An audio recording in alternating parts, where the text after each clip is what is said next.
Han d'agafar l'AVE per anar a Madrid a les 9 i hauran d'anar-se'n passades les 8, 8 i quart per a poder arribar. Així que els donarem a elles primer la paraula per a que puguen després anar-se'n i si cal nosaltres continuem xerrant. Primer de tot volia agrair-vos la vostra presència. Pense que és un tema molt important i és d'agrair que estigueu així per a escoltar uns ponents tan excepcionals que tenim avui. Gràcies a la Morada per acollir-nos i per acollir sempre activitats en especial relacionades amb el tema de la igualtat i la perspectiva de gènere. Este debat o este encontre que celebrem avui té a veure amb i està emmarcat en la setmana en la que celebrem el Dia Internacional contra les Violències Masclistes i aprofite per a recordar que el divendres tenim una manifestació per a cridar contra les violències masclistes que eixirà del parterre a les 7:30 de la vesprada. Avui anem a parlar de poder, de diversitat funcional i de violència masclista. El poder, la violència masclista i la discapacitat són tres conceptes, tres qüestions molt relacionades i que lamentablement solen estar prou invisibilitzades. El que tractem avui és de donar visibilitat a esta problemàtica i que a través de l'exposició de les nostres ponents, però també de les vostres intervencions i de les vostres preguntes, puguem raonar i traure tots els matisos que ens preocupen i que ens interessen d'esta qüestió. Jo m'he apuntat alguns matisos, alguns detalls sobre aquests temes que crec que sobre els que crec que seria interessant que raonàrem. Per exemple, la doble invisibilitat de les dones amb diversitat funcional. Les dificultats afegides de la dependència, les violències institucionals, l'aïllament de les dones amb diversitat funcional. Les persones majors tutelades en institucions, que es troben moltes vegades soles, sempre dependents i que poden ser víctimes silencioses i invisibles de les violències. Les violències a l'àmbit familiar, que perillosament estan molt normalitzades. La necessitat d'empoderament de les dones amb diversitat funcional i de les dones víctimes de violència masclista. I el com ha afectat especialment, més durament, les retallades i la crisi a les persones amb discapacitats. També podríem parlar molt de la red assistencial, de la xarxa assistencial a les víctimes amb diversitat funcional, perquè n'hi ha molt que dir de la xarxa assistencial per atendre les víctimes de violència masclista i si es tracta de dones amb diversitat funcional encara és molt més complicat. Avui tenim ací per a parlar de tots aquests temes a Soledad Arnau, a Pilar Lima, a Imma Villanueva i a Rosa Esteve. Vos vaig a presentar a totes elles breument per a no fer-ho molt llarg i després ja els passe la paraula. Pilar Lima ja sabeu que és la senadora per designació autonòmica de València, que és la primera senadora sorda, que a més ha fet la primera persona que ha fet una intervenció en llengua de signes en el Senat. Ella és especialista en llengua de signes, és professora, ha sigut professora en llengua de signes, però sobretot jo deia el que voldria destacar és que és una persona lluitadora, una persona que contagia, que encomana l'esperit de lluita, de superació i que té una cosa que és imprescindible, que fa molta falta en este món en el que estem avui en dia i que és la convicció, aquesta convicció de que les coses poden canviar-se, de que les coses poden millorar i de que col·laborant amb les altres persones tot és possible. Tenim també També amb nosaltres a Imma Villanueva, que és doctora en psicologia i que té un llarg currículum que vaig a resumir. Té formació i experiència en infància, en persones adultes amb discapacitat i en tercera edat. També té experiència en recursos humans, en intervenció en neuropsicologia clínica i en violència de gènere amb dones amb discapacitat. Té formació especialitzada en intervenció amb dones víctimes de violència des d'una perspectiva de gènere i a través de l'empoderament. I està formada en igualtat d'oportunitats de l'Institut de la Dona i per a la igualtat d'oportunitats. És psicòloga de l'Associació de Dones amb Discapacitat Xarxa. I he de dir que en aquesta associació ha desenvolupat un projecte que va ser financiat pel Impulsa de l'edició anterior, de la segona edició, on han desenvolupat uns tallers d'empoderament per a dones amb diversitat funcional víctimes de violència masclista. L'altra persona que ens acompanya és Soledad Arnau, que a més de tindre un currículum extensíssim, que ara no trobe, però que trobaré. És una dona experimentada no sols en qüestions de violència masclista, sinó també en sexualitat.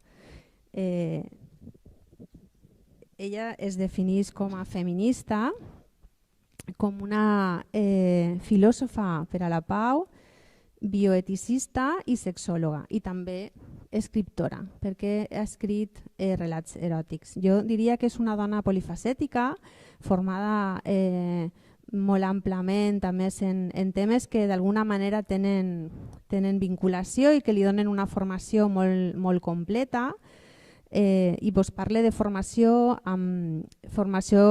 universitària com la seva llicenciatura en filosofia, però també per exemple en bioètica, en la cultura per la pau, conflictes i educació i drets humans, en sexologia i gènere, en educació per a la ciutadania i els drets humans, en sexualitat humana.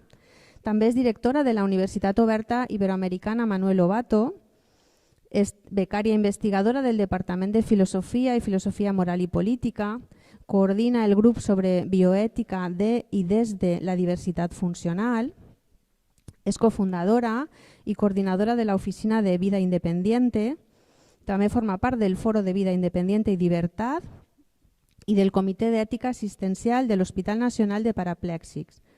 A més, és cofundadora i forma part de Diversex, Sexualitat en la Diversitat i Diversitat en la Sexualitat. A més, ha coprotagonitzat una història sobre assistència sexual en un documental que es diu Yes, We Fuck, que ha sigut premiat en diferents països i ha rebut diferents premis especials per la seva trajectòria i per el seu treball. I al final de la filera tenim a la nostra companya Rosa Esteve, que ella es defineix com una activista de base, però jo crec que també és una gran lluitadora, una de les promotores des del primer moment del Cercle de Discapacitat del País Valencià, una persona compromesa i que treballa per a promoure les mesures que puguen erradicar l'exclusió i la discriminació social de les persones amb discapacitat. Des del Cercle estan fent una labor molt important per a donar suport als nostres càrrecs institucionals en tot allò que té a veure amb la discapacitat i a més han elaborat i han presentat una guia d'accessibilitat universal. Molta feina, molt útil, amb molts pocs recursos i sempre, com sempre en podem, amb molta il·lusió. I ara vaig a passar-li la paraula a Pilar Lima i després a Soledad, perquè com que són les que s'entenen canar primer, preferís que elles intervinguen en primer lloc.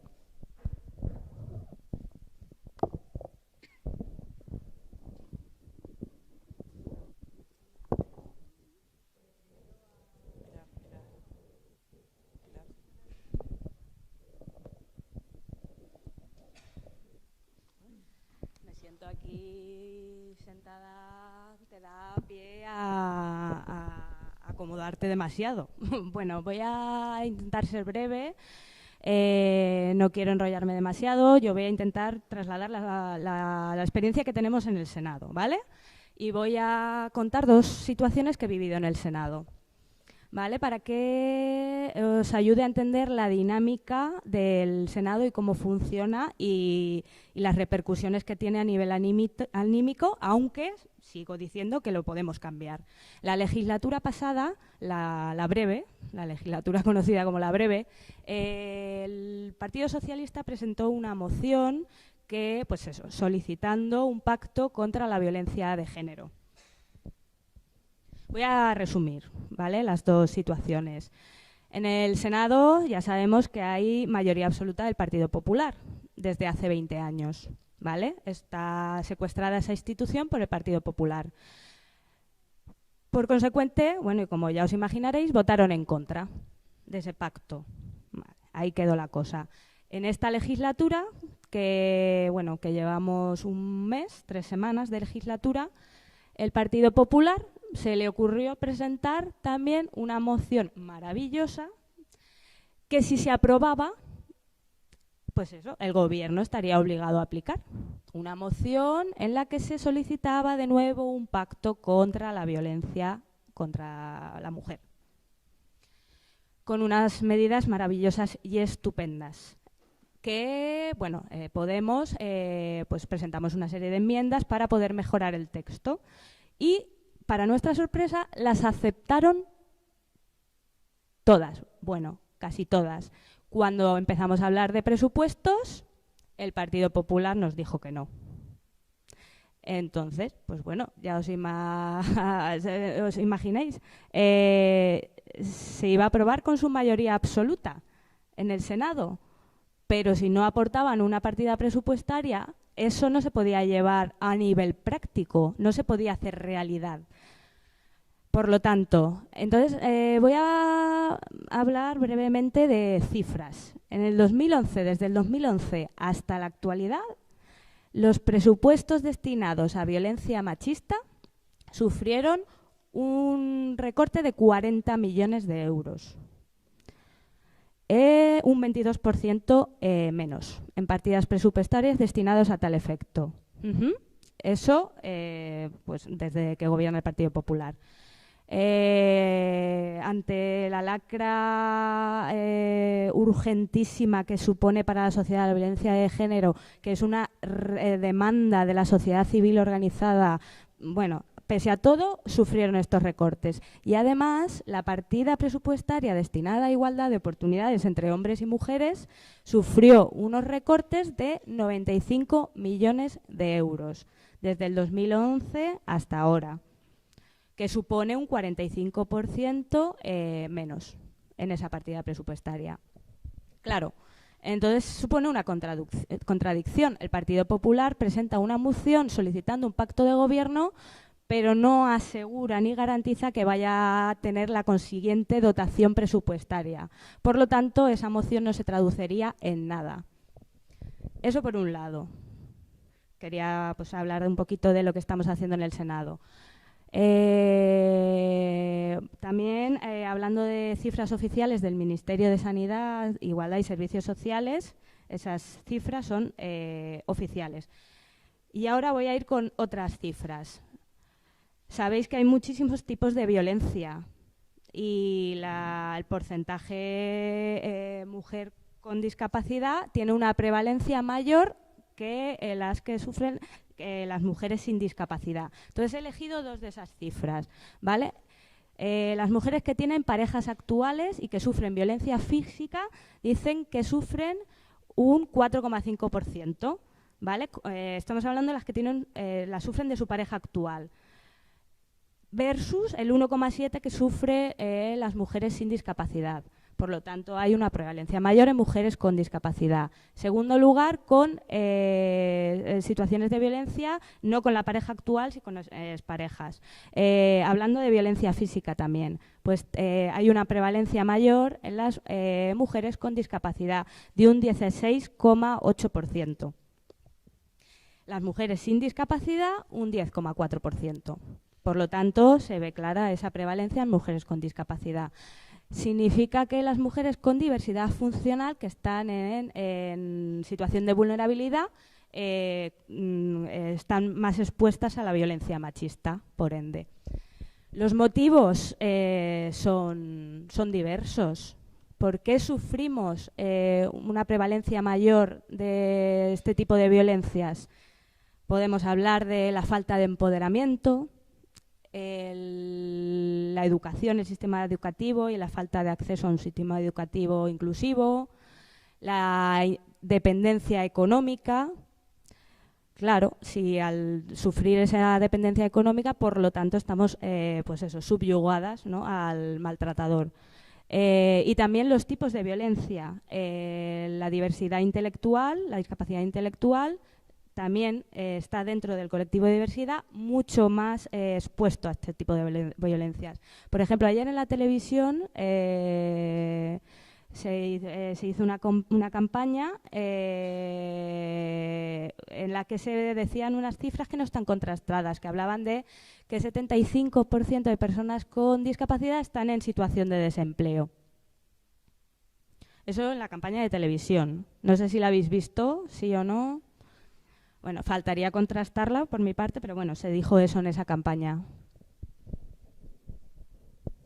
También una cosa que no pensamos habitualmente es que en las situaciones de maltrato, la violencia que se ejerce contra la mujer también puede provocar una discapacidad adquirida, y eso muchas veces no le prestamos la suficiente atención.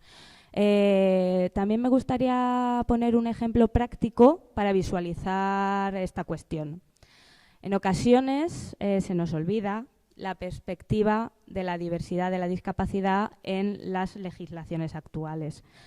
Aparte de que sabemos que toda la legislación tiene que abordarse una reforma, la Ley 1/2004 tiene que incorporar esa perspectiva de las mujeres con diversidad funcional. Y no se trata de hombres contra mujeres, mujeres contra hombres, se trata de algo troncal y transversal en la sociedad, que es el patriarcado, el machismo, y eso se tiene que plasmar en esa legislación. Voy a hablar de una situación súper concreta, que es el teléfono del 016. Ante una situación de maltrato, ese teléfono de atención, ese primer servicio de atención. En el caso de las personas sordas, ¿vale? Existe un sistema de videoconferencia que se llama S-Visual, ¿vale?, que por internet pues puedes tener acceso a un intérprete para realizar esa llamada. Pero ¿cuál es el problema que nos encontramos las personas sordas? Es que esa llamada se limita a la información.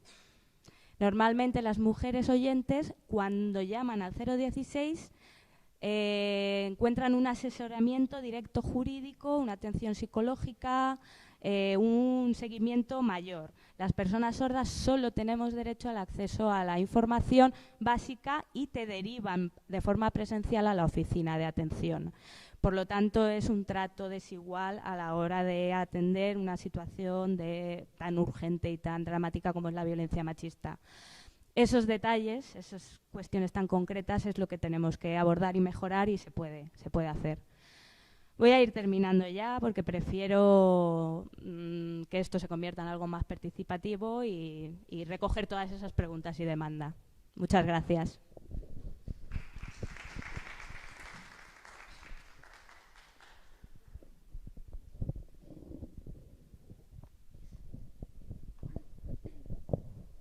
Bueno, pues muy buenas tardes a todas, todos y todes. Gracias por invitarme aquí a pasar esta tarde con todos vosotros y compartir, bueno, pues estos pensamientos, ¿no?, que espero que realmente contribuyan, bueno, pues a que de algún modo de aquí salgamos con nuevas energías, ¿no? Y bueno, pues que entre todo el mundo seamos capaces realmente de luchar contra la violencia, porque desde luego todo el mundo puede hacer algo para evitar la violencia, ¿eh? Y eso es algo que todo el mundo tenemos que tener muy presente. La violencia no es algo que le sucede a quienes están fuera de aquí. La violencia nos atraviesa a todo el mundo y, por tanto, todas las personas que estamos aquí ahora mismo y que quizás estamos disfrutando de determinados privilegios, realmente, pues por un lado, podemos ser en cualquier momento víctimas de violencia y por el otro lado también podemos ser verdugas en cualquier momento, ¿no? Entonces, bueno, pues la cuestión es que tenemos que encontrar esos equilibrios que puedan, bueno, pues enfocarnos hacia miradas más igualitarias entre las personas. Bueno, Ana Jimeno, muchísimas gracias por invitarme. Un placer compartir aquí con las compañeras y desde luego con Pilar, ¿no? Que aquí ahora estamos coincidiendo de vez en cuando y es todo un placer, ¿no? Sinceramente. Y bueno, pues bendita la rebeldía, ¿no? que lleva esta mujer. Así que nada. A ver, me parece muy interesante que hayáis puesto como título Poder, Diversidad Funcional y Violencia Machista. Diversidad funcional tenéis que saber que nació en el año 2005, que es un concepto nuevo, novedoso, innovador. Es un concepto político y surge de dos personas maravillosas que son Manolo Lobato y Javier Romañac, que son dos activistas del movimiento de vida independiente aquí en España y a nivel europeo. Y las personas que estábamos agrupadas y que estamos agrupadas, ¿no? Pero sobre todo de aquellos inicios de lo que es la comunidad virtual Foro de Vida Independiente, decidimos apoyar ese nuevo concepto de diversidad funcional. Entonces, aquí hay personas que nos desplazamos, ¿no? La función del desplazamiento la hacemos de manera diferente. Unas personas estáis realizando la función a través de vuestras piernas y otras personas la hacemos a través de una silla de ruedas. La función de hablar, por ejemplo, unas personas lo hacéis de manera oral y otras personas lo están haciendo ahora mismo, ¿no? a través de manos, a través de gestos, a través de señas y de signos. Bueno, dicho esto, todo mi reconocimiento para esas figuras laborales que ahora mismo están trabajando y que hacen posible que esta mesa sea una realidad.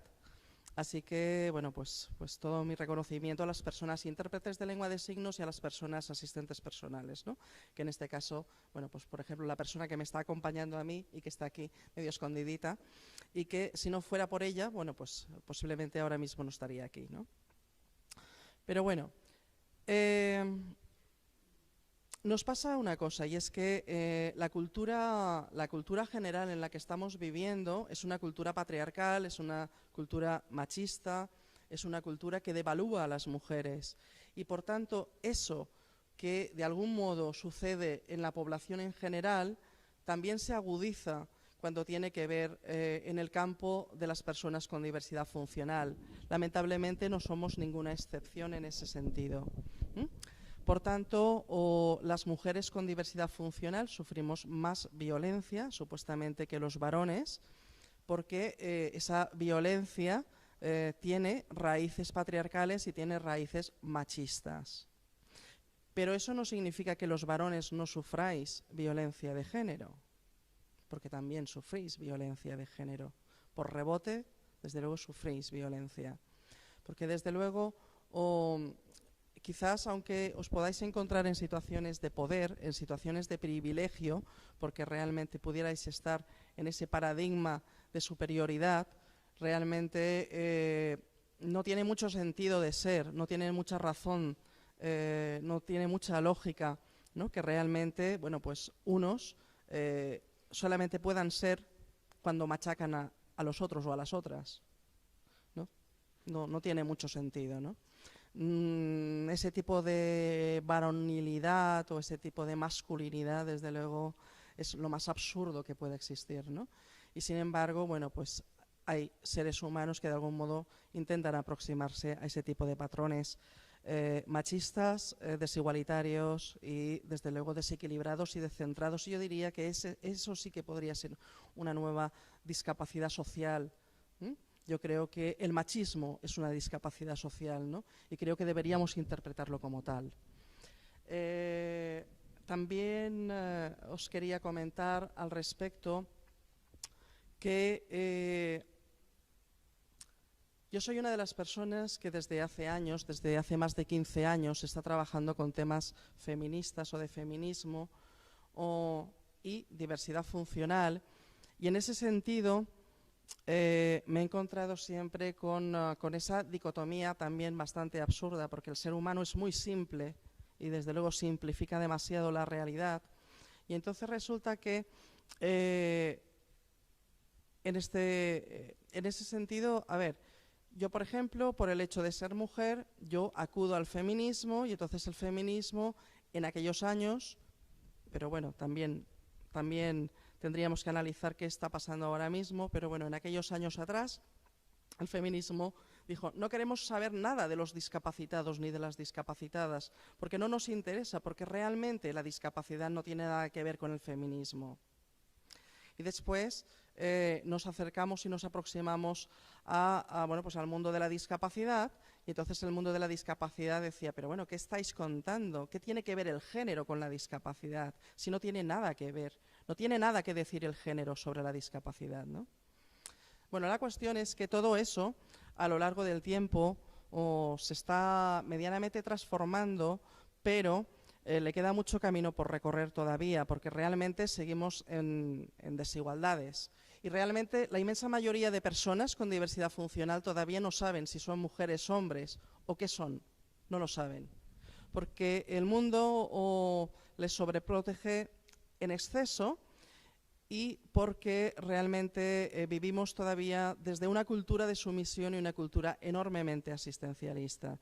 Y esto hace que realmente no sepamos quiénes somos, no sabemos si somos mujeres, si somos hombres, si nos queremos expresar como mujeres, como hombres, o queremos realmente adentrarnos en otros géneros. No lo sabemos, la inmensa mayoría, ¿no? Entonces tenemos un problema educativo de base importantísimo. Necesitamos muchísima educación y necesitamos de manera urgente que la educación sea inclusiva. Necesitamos que podamos estar en los espacios como el resto de personas. Y de no ser así, no vamos a aprender jamás si somos hombres, si somos mujeres, qué orientación sexual tenemos, si lo que nos están haciendo, si alguien me está tocando, si es una muestra de cariño o es una violación. No sabemos distinguirlo. Por tanto, tenemos que entender que la educación o es inclusiva o no es educación.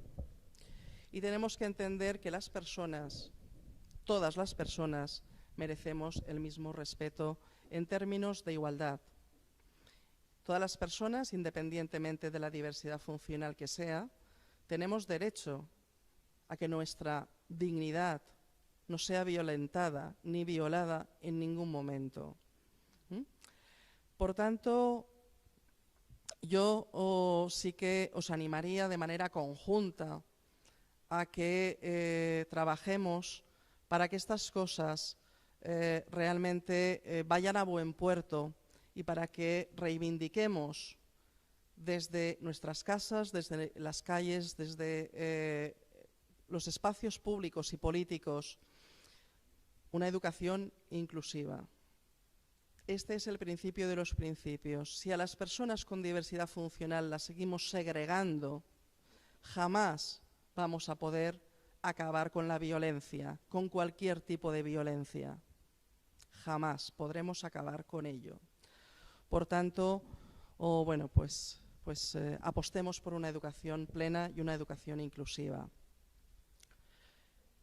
En el ámbito de la discapacidad también es importante que siga avanzando, y que lo que tiene que hacer es empezar no a ser parche, sino que a reivindicar derechos humanos de las personas con diversidad funcional. Eso significa que tendremos que analizar tranquilamente si ese sistema binario sexo-género es eficaz, si es bueno, si es natural, si es construido y si realmente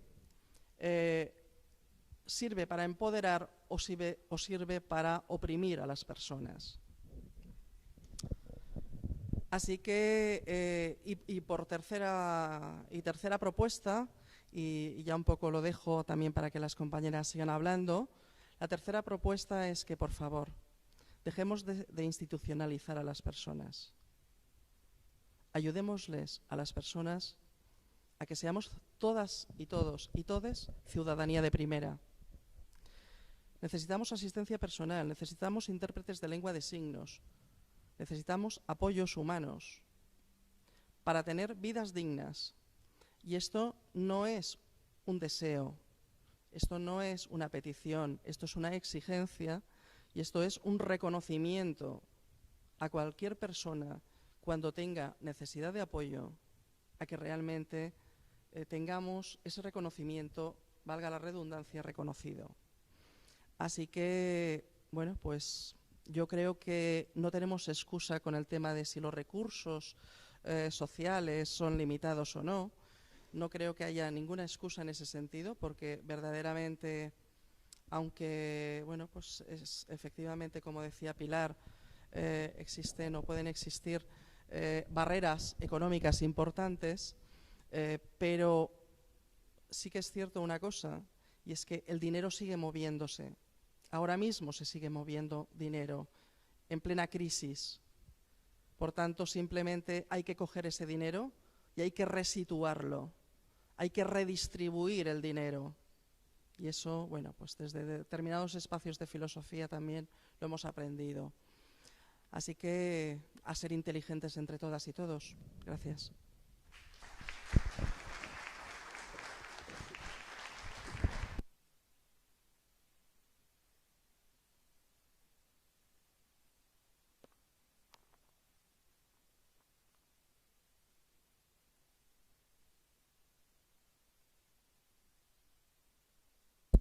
Ahora sí. Bueno, pues buenas tardes. Yo también quiero agradecer a Ana la posibilidad de participar en este círculo y también estamos encantados desde la Asociación con Discapacidad Xarxa de poderlo compartir con estas compañeras de mesa.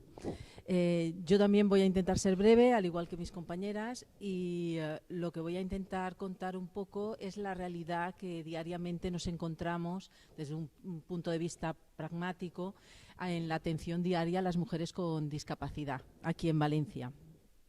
Entonces, para ello voy a indicar un poco quiénes somos y dónde estamos, para que nos conozcáis todos y todas, qué hacemos y qué vemos, es decir, qué observamos y qué nos encontramos en esta atención diaria a las mujeres con discapacidad con violencia de género.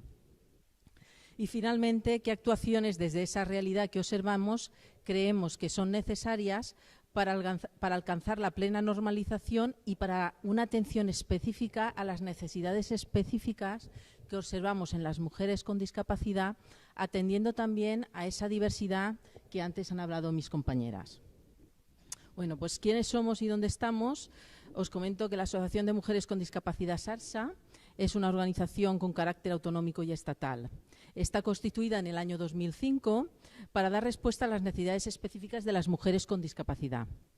Cuenta actualmente con más de 500 socias con las que se trabaja para lograr como objetivo final y general la plena normalización de la vida de las mujeres con discapacidad y una igualdad de género real. Un poco ya ha aludido todo esto por mis compañeras. Para ello, Xarxa dispone de un espacio de información, formación y también de diálogo, donde mujeres de cualquier edad pueden contribuir a la consecución de esa igualdad a través de diferentes servicios que prestamos. Os comento algunos de ellos: prevención de violencia de género en niñas y mujeres con discapacidad, servicio de asesoramiento jurídico, servicio de orientación sociolaboral, de atención psicológica, red internacional de mujeres con discapacidad, diferentes cursos de nuevas tecnologías para reducir la brecha existente de desigualdad en este aspecto, talleres de autoestima y empoderamiento y una amplia red de voluntariado que participa con nosotras. Bueno, estamos en la calle Marqués de Elche, número 17, aquí en Valencia, y paso a comentaros qué hacemos desde el Servicio de Prevención de Violencia de Género en niñas y mujeres con discapacidad. Nuestras acciones en general dentro de la asociación va dirigida hacia 14 objetivos principales, de los cuales quiero destacar los siguientes. Uno sería conocer y analizar la realidad de las mujeres con discapacidad desde un punto de vista integral y transversal, también comentado desde esta perspectiva anteriormente, y impulsar las medidas necesarias encaminadas a la consecución de la igualdad real de oportunidades. En relación a la violencia de género, trabajamos por denunciar cualquier situación de discriminación que sufren las mujeres con discapacidad que nos llegue. Y pretendemos luchar contra todas las formas de violencia y discriminación hacia estas mujeres. Con nuestro programa queremos dar visibilidad a las mujeres con discapacidad, quienes sufren una doble discriminación, tanto la de ser mujer al tiempo que de ser persona con discapacidad. Por nuestra experiencia, sabemos que estas mujeres sufren una invisibilidad no solo desde el punto de vista privado, sino también desde las administraciones públicas. Ya he comentado también esta idea anteriormente. Sí quiero resaltar, al igual que se ha hablado antes en la mesa, desde la diversidad funcional, pues quiero resaltar el grupo diverso con el que nosotros nos encontramos diariamente y que requieren atenciones y necesidades específicas y diferenciadas. Los objetivos que llevamos a cabo en estos programas de violencia de género van relacionados con la idea de profundizar en la especificidad del concepto de violencia ejercida sobre la mujer con discapacidad, indagar en sus diferentes tipologías, potenciando la participación activa y real de cada una de ellas y también en favorecer los procesos de investigación. Formamos a diferentes profesionales y voluntarios y pretendemos dar cobertura a todas aquellas mujeres con discapacidad que necesitan un asesoramiento jurídico o un apoyo psicológico en estos términos. La difusión y dar a conocer la existencia del colectivo que sufre esta doble discriminación y la participación en todos aquellos foros que se nos inviten, como en este. Fomentar el movimiento asociativo y servir como un canal de denuncia de la discriminación que sufren estas mujeres y de la violencia ejercida sobre ellas.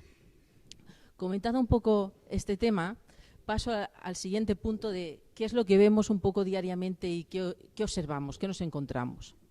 Bueno, pues tanto desde el servicio de atención psicológica como desde los programas de violencia que realizamos, observamos que la mayoría de las mujeres que solicitan el servicio de orientación psicológica, indistintamente por el motivo vital que en ese momento les lleve a solicitar el servicio, hemos constatado que atendiéndolas, todas ellas, prácticamente la mayoría, vamos a decir la mayoría, casi en un 95%, si trabajamos en su historia de vida, la mayoría han sufrido violencia de género.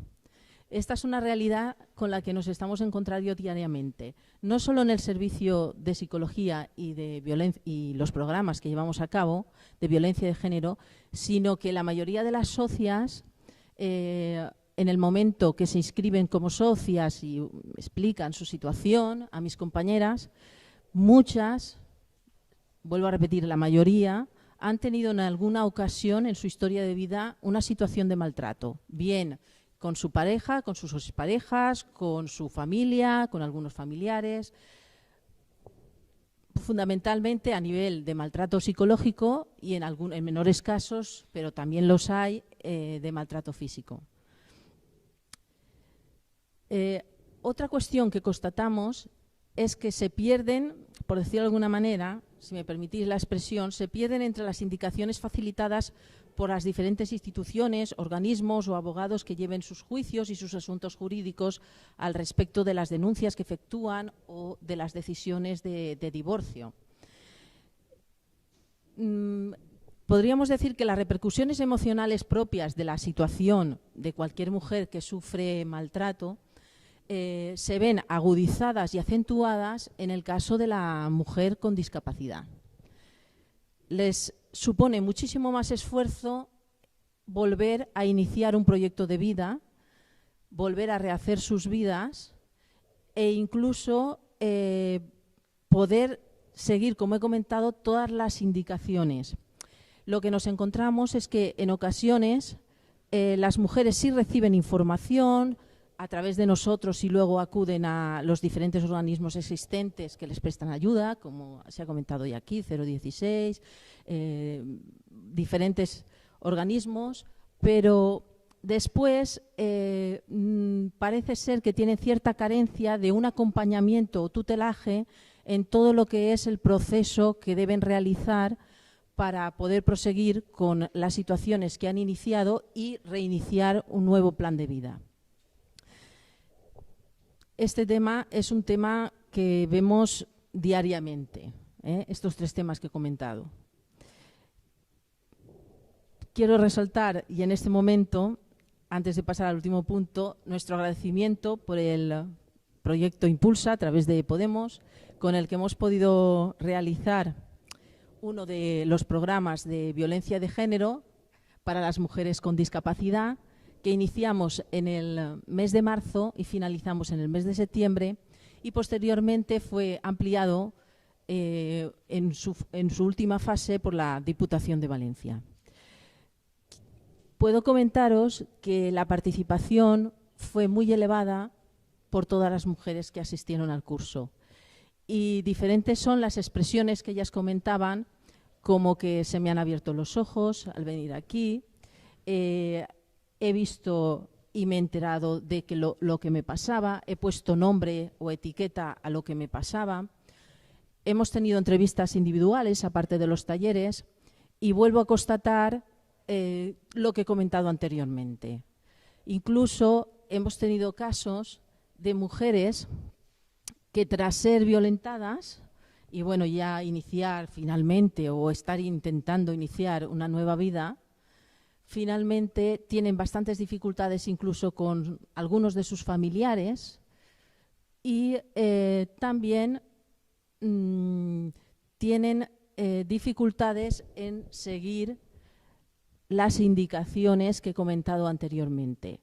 La mayoría de ellas comentaban que las repercusiones que tenían las seguían teniendo, menos acentuadas cuando ya había pasado lógicamente mucho tiempo de la situación de maltrato, pero habían tenido un proceso muy largo para retomar su vida y tenían problemas con sus hijos muchas veces para poder entender o comprender la situación que ellas habían vivido, e incluso, se me va a olvidar esta última idea que quería decir, e incluso tenían muchos problemas, muchas repercusiones a nivel psíquico, a nivel de autoestima. Bien, paso al último punto, que sería un poquito concretar cuáles serían las actuaciones que nosotros consideraríamos desde esa realidad observada las necesidades que pensamos que tienen las mujeres con discapacidad violentadas de género, con violencia de género.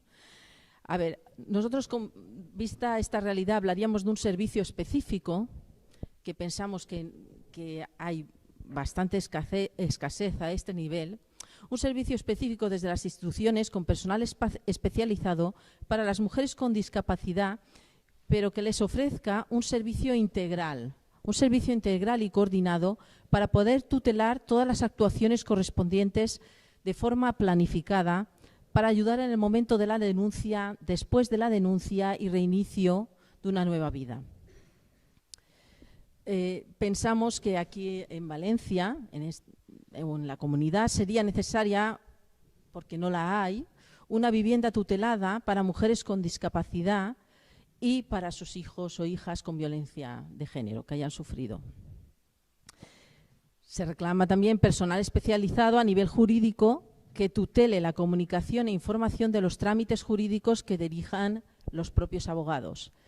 La situación es, en este punto, que en ocasiones la discapacidad, según el tipo de discapacidad que tengan las mujeres, les es más difícil iniciar o tener habilidades de afrontamiento y seguimiento, planificación de todas las indicaciones que les dicen que tienen que hacer. Ellas acuden a los sitios, las atienden, pero luego, una vez dada la información, en muchas ocasiones tienen ellas que hacer unas determinadas acciones o acudir a otro lugar. Y en En estas cuestiones son en las que, según el tipo de discapacidad, a veces es necesario un tutelaje o una planificación de estas acciones, alguien que pueda hacer ese seguimiento con ellas. El resto de actuaciones, para acabar, pues algunas creo que ya han sido comentadas, pero fundamentalmente seguiríamos insistiendo en la necesidad de la investigación y de la recogida de datos de investigación de mujeres con discapacidad, realizando estudios que contemplaran la variable de género y la variable de discapacidad, de tal manera que nos permitieran establecer programas específicos en función de esas necesidades. Seguiríamos con el aumento de personal formado y especializado, ya empieza a verlo, pero dado lo que nosotros constatamos, pensamos que no es suficiente o debería estar presente en muchos más ámbitos. Y finalmente, garantizar la atención y la información especializada y accesible a todas las mujeres con discapacidad. Y aquí acaba mi presentación.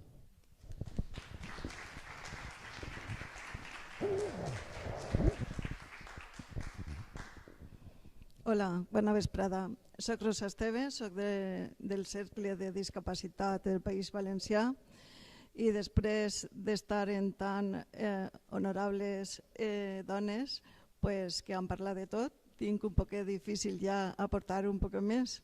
Primer que res, agrair a Ana Jimeno la possibilitat que ens ha donat de participar en esta xerrada i també a la Morada per participar en el local. Bueno, està clar que en esta societat que viscam avui en dia encara és un poquet patriarcal i dona un poquet de permissibilitat quasi a les violències machistes, fent un poquet la vista grossa. Bueno, en el tema de la dona en diversitat està també comprovat, com ja han parlat també les companyes, de que sí existeix doble discriminació. Inclús podríem dir més que doble, perquè de vegades una mateixa persona té diferents diversitats funcionals. Per tant, quasi que li costa més participar de la vida diària a tots els nivells.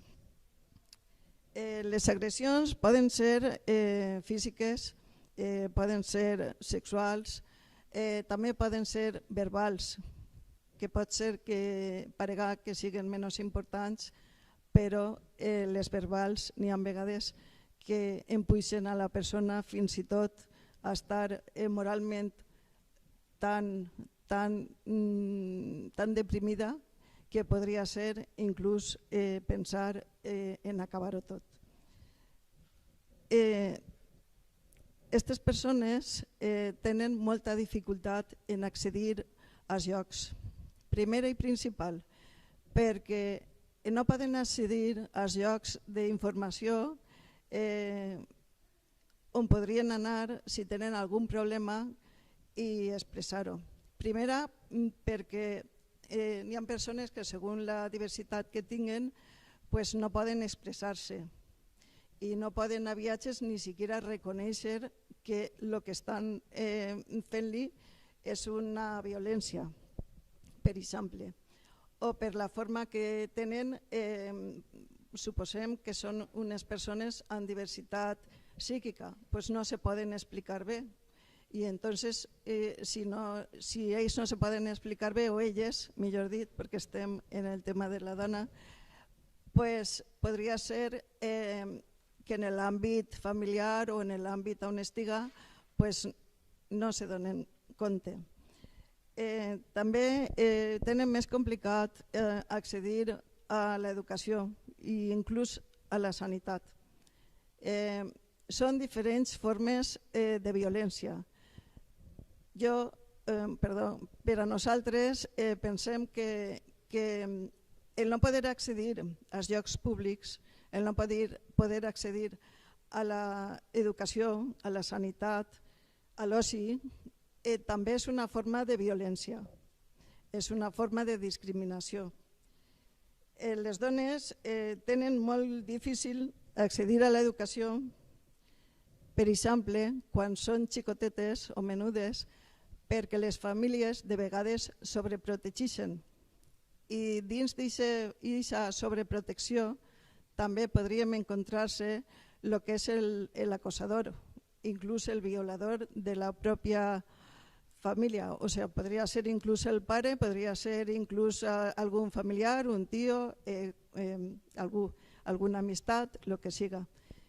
Després, tampoc reconeixen a les persones amb diversitat, majorment quan són psíquiques o se poden expressar malament, perquè es creuen que això o no ha passat o se ho ha figurat o el que siga, algo així. Entonces, també vull ressaltar algo que és de la dona, però és en la seva infantesa. Quan arriben a l'educació, en molts col·legis els acosen.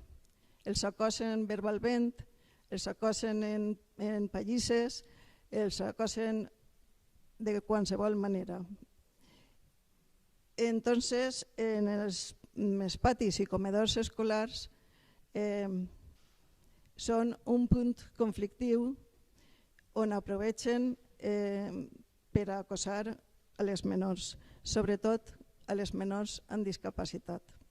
Les xiquetes amb discapacitat en el col·legi no estan ben integrades. No estan ben integrades perquè, primera, que no poden accedir als col·legis. Els edificis no estan adaptats per les seves necessitats. I segon, que no n'hi ha uns òrgans o uns directius o unes persones que controlen exactament aquestes necessitats i aquests atacs.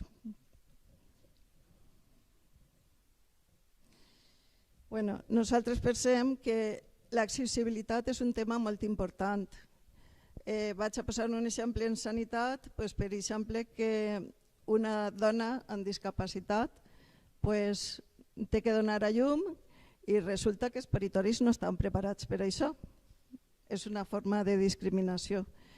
Tampoc el personal està exactament preparat per atendre a la dona que va, no sanitàriament, perquè sanitàriament sí que està, per supost, em referisc al tema de traslladar-la de la cadira, per exemple, d'atendre-la o de poder parlar si és una persona sorda, coses així.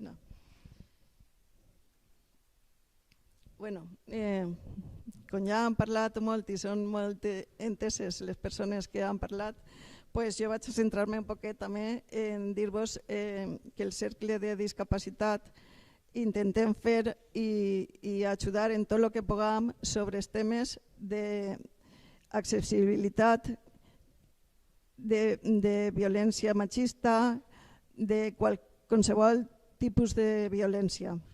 Estem en contra de tot tipus de violència. Estem en contra de la falta d'atenció a la immigració.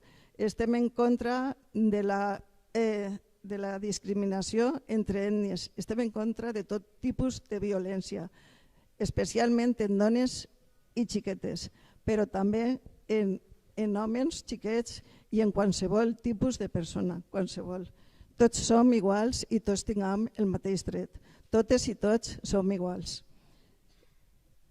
Nosaltres estem fent uns programes de treball que per la nostra diversitat ho tinguem complicat, el de reunir-se per a les xerrades i anar per ahí fent xerrades de puesto en puesto. Però sí que majorment col·laborem en l'elaboració de documents. Elaboració de documents per a la integració de les persones. Podem fer documents per a qualsevol tipus, per a la millora dels hospitals, per a la millora dels col·legis, i intentem portar un tipus de treball en accessibilitat universal que no siga únicament que eliminen les barreres arquitectòniques i urbanístiques, sinó que també repare totes aquelles coses que no estan adaptades per a les persones invidents, per les persones sordes i per a les persones amb sensibilitat sensorial o psíquica. Intentem que tot estiga el més fàcil possible per a que tot el món, totes les dones, totes les xiquetes, tots els xiquets i totes les persones puguen funcionar autònomament en la seva vida, autònomament perquè puguen accedir als puestos d'informació. I intentem sensibilitzar al col·lectiu de totes les persones per a que puguen ser autònomes, per a que siga visibilitzat la forma i la forma de vida de les persones, de les dones amb diversitat. És molt complicada, tenen moltes limitacions, però no són limitacions funcionals per les seues característiques, sinó són limitacions que estan en l'entorn. L'entorn és qui no li dona les facilitats per estar en els llocs, no li dona les facilitats per accedir als puestos de treball. Sempre hi ha menys possibilitats d'adquirir-los. No hi ha possibilitats de transportar-se elles soles en trens, en autobusos, en transport públic. Tenen que limitar-se a un transport que és caríssim i molt difícil d'aconseguir. I en el nostre cercle intentem lluitar per tot això, per la igualtat de totes i tots, per la igualtat de totes les persones, per a que desaparezca la figura de la persona amb diversitat, de la persona d'una altra raça, de la persona d'una altra condició sexual. Intentem que se puga veure a les persones per lo que som, persones d'igual a igual, de tu a tu, d'homes, dones, xiquets i xiquetes.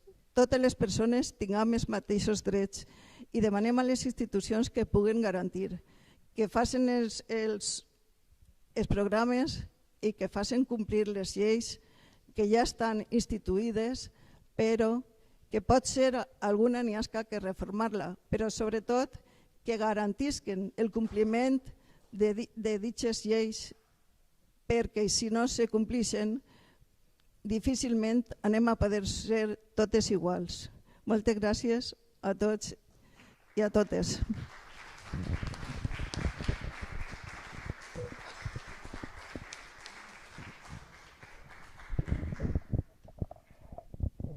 Bueno, ara vos toca a vosaltres. Vos passe la paraula, no sé si algú vol fer alguna pregunta o algun comentari.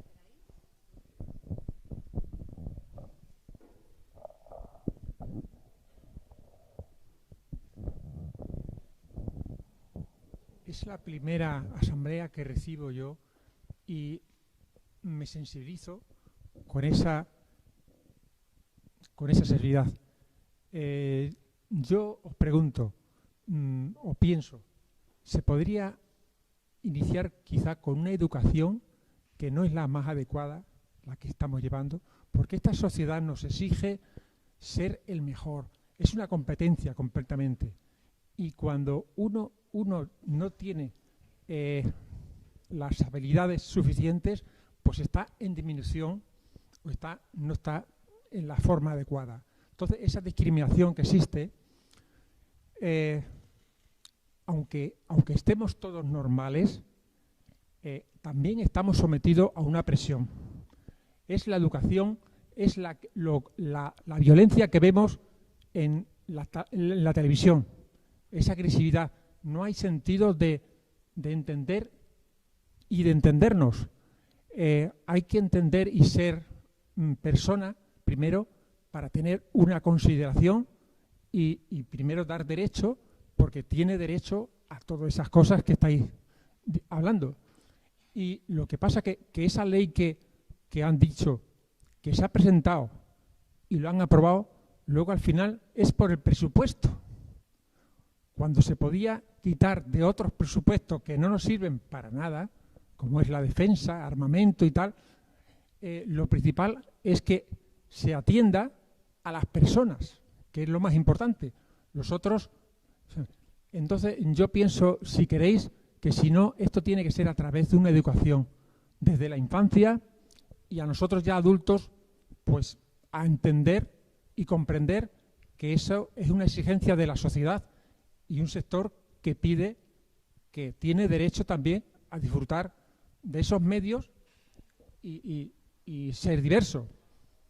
Simplemente si sabéis, yo pienso que si queréis que es el principio educarnos, estar educados y cuando hay una diferencia en la violencia de género, ahí puede haber presiones, vamos a ver, en el hombre a lo mejor no está preparado porque también tiene sus debilidades. Y cuando el hombre tiene esa incapacidad por el trabajo, por situaciones que no puede dominar, se convierte en violencia y va a destacar. Y esa violencia se hace sobre la mujer, sobre una persona que es, no sé, que es una persona que es digna de respetar, que debemos respetar. Entonces, pues a lo mejor parece que es el odio de la persona, pero no lo sé, es una demostración, no sé cómo decirlo, pero es el estar mal uno mismo expresa con una violencia que no tiene que ver nada. No tiene que ver nada. No sé si queréis en la mesa responder. Yo muy brevemente te digo que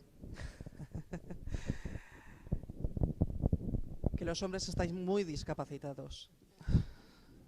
Estáis muy discapacitados, la verdad. Tenéis un problema serio y es que realmente os creéis que sois los reyes del mambo, pero no lo sois. Y eso, o sea, pero eso es educativo, ¿eh? Eso es educativo, eso es cultural, eso es patriarcal, eso es machismo. Y reitero, el machismo es discapacidad pura y dura. Eso sí que es o minusvalidismo. También serviría. ¿La minusvalía existe? La respuesta es que sí.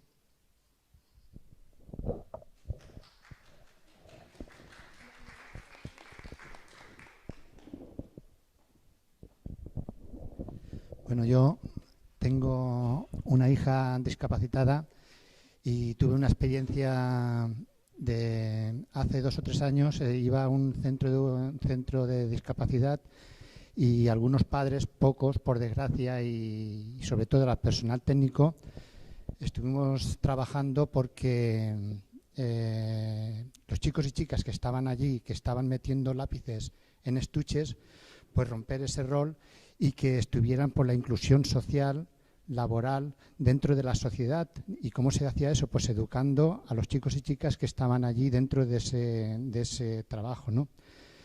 Pues tuve mala experiencia porque los propios padres no querían por la sobreprotección que querían a los hijos, que dónde iban ahí sus hijos, ahí estaban bien, se celebraban sus cumpleaños, hacían sus estuches y tal, y no querían por el miedo que tienen, por la protección que tienen y tal, ¿no? Es un ejemplo, no quiero extenderme mucho porque seguramente habrá más gente para extender, pero yo lo que quería preguntar y lo que quisiera hacer hincapié, sobre todo a Pilar, que es la que más puede ella dentro de la capacidad que pueda tener, es que hay muchos centros que los que se puede tener como referencia para poder llevar a cabo esto que estoy diciendo, ¿no? Que es la inclusión social y laboral, y sobre todo la educación para que los chicos y chicas con discapacidad no pasen, sobre todo psíquica, no pasen por lo que después pueda pasar de que no se puedan valer por ellos mismos, sino que puedan ser lo más autónomos posible dentro de la sociedad. Y es en los centros ocupacionales que dejen de ser ya centros ocupacionales para ser centros de inserción laboral y social. Hay un centro que para mí es una referencia dentro de lo que es el País Valenciano, que es el Centro Trébol, no sé si lo conocéis, está en la comarca, a ver cómo se llama, lo tengo aquí, en la comarca de la Albaida, la Val de Albaida. La Val de Albaida creo que es Ontenien, ¿no? Ontenien creo que es la Val de Albaida. Sí, pues es un centro de referencia porque ahí sí que están apostando por los chicos y chicas para la inclusión social y laboral, y es un centro de referencia. Sin embargo, no voy a decir nombres porque no quiero tampoco perjudicar al personal técnico que sí que está intentando hacerlo, pero hay centros por aquí cerca que la verdad es que están solamente los chicos y chicas allí, pues eso, metiendo tornillos o metiendo bolsas caramelos, y están todo el día haciendo eso, y eso no es. Necesitamos centros en los que se preocupen por la inclusión social y laboral. Y yo creo que a ver cómo se puede hacer, porque es que de verdad a nosotros, a mi mujer y bueno, ya a mí y a varios padres mínimos, la minoría, no nos quieren ya dejar entrar en el centro y nos miran porque sobreprotegen a los hijos y no quieren darles el decir, bueno, pues voy a intentar, porque yo no voy a estar toda la vida sobreprotegiendo y voy a estar toda la vida tratando a mi hijo o a mi hija de que se incluya en la sociedad. Y lo sobreprotegen demasiado, y eso chocan con la referencia de eso, de que el día de mañana cojan la mayor autonomía para que se puedan desenvolver dentro de la sociedad y luchar por eso, ¿no? Por la inclusión social y laboral. Y es muy importante que centros grandes que están aquí dentro de la comarca oeste del País Valencià, de lo que es Valencia, y varios centros, que se pudiera ver e intentar ver cómo está funcionando eso, que verdaderamente son centros ocupacionales, pero centros no voy a decir como chinos, pero sí que le dan muy pocas posibilidades de desarrollo. Nada más.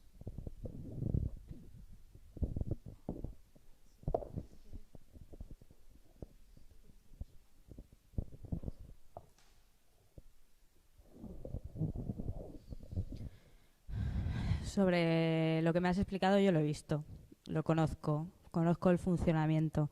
Me falta estudiar, falta abordar esta cuestión, porque siempre se ha tenido un enfoque caritativo acerca de esta cuestión y de ese tipo de centros. Y son personas que valen, personas válidas, da igual el tipo de diversidad, iguales en derechos e iguales en capacidades. Mi experiencia, por ejemplo, en la campaña autonómica, me invitaron en plena inclusión.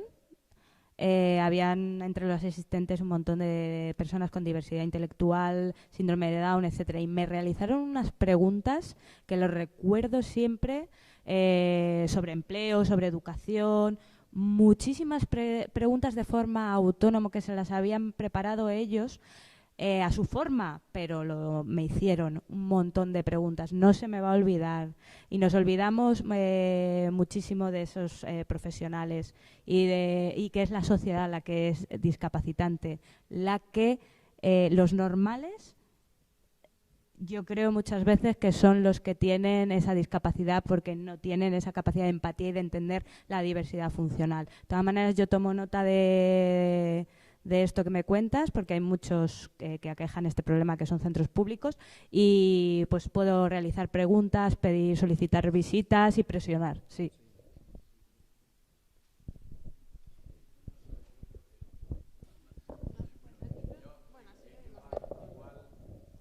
No coincido con algunas de las intervenciones porque voy a ser bastante realista.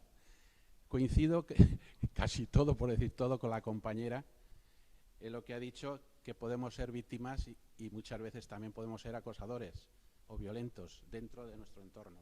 Yo, por mi edad, que ya estoy 6 años jubilado, por la gente que conozco, por la educación que hemos tenido, se pueden decir frases muy bonitas, intentamos hacer muchas cosas, pero es todo un problema político.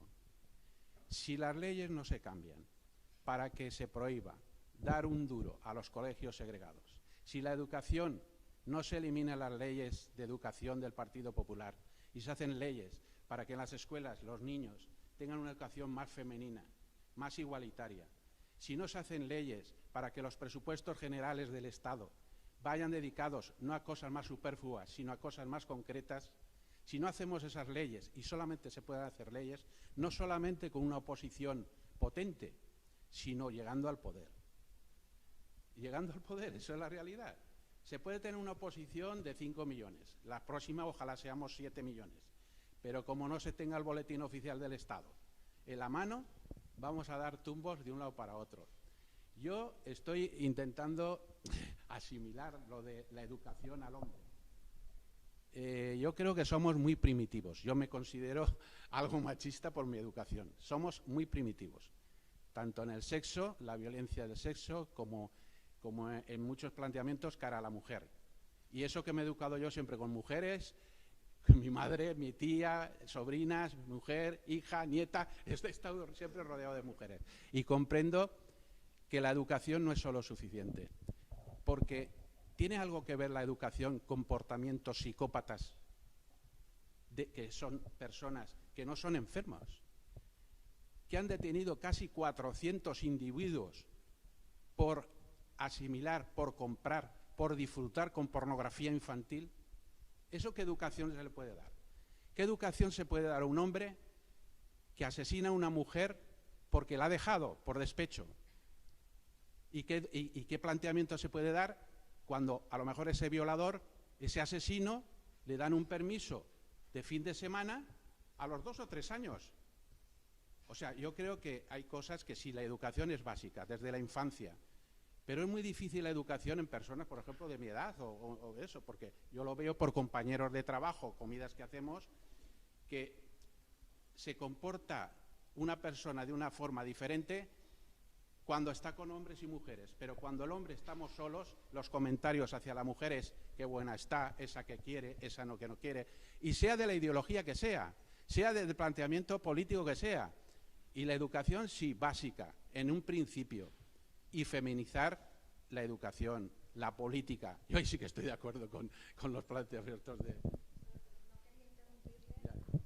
Solo recordar que tienen que marcharse porque tienen que coger un tren y por eso están moviéndose.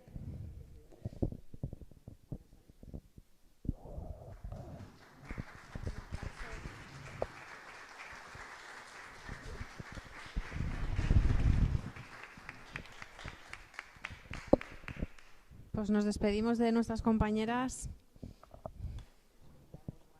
Sí, podemos continuar nosotros. Yo quiero agradecerle, a ver que recupere los trastos. Quiero agradecerle que haya sido tan franco en su intervención, porque fíjese que la mayor parte de...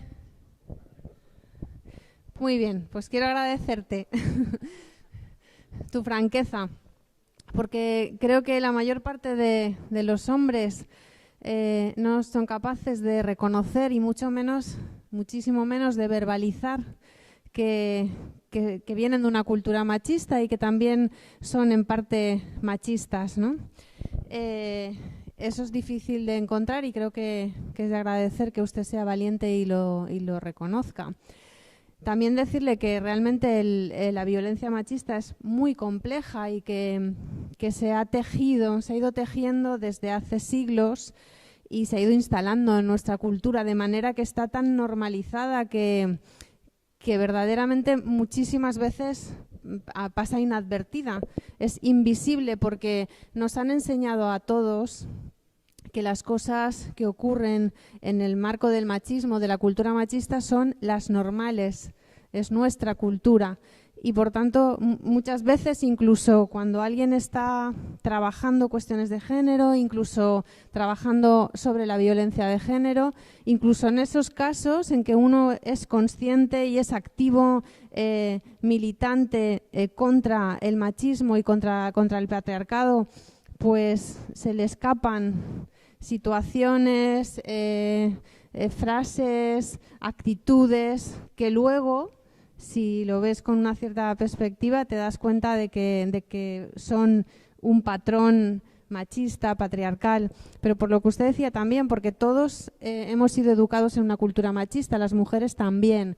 Entonces tampoco se nos puede pedir que tengamos una cultura diferente cuando hemos sido educadas en la misma, ¿no?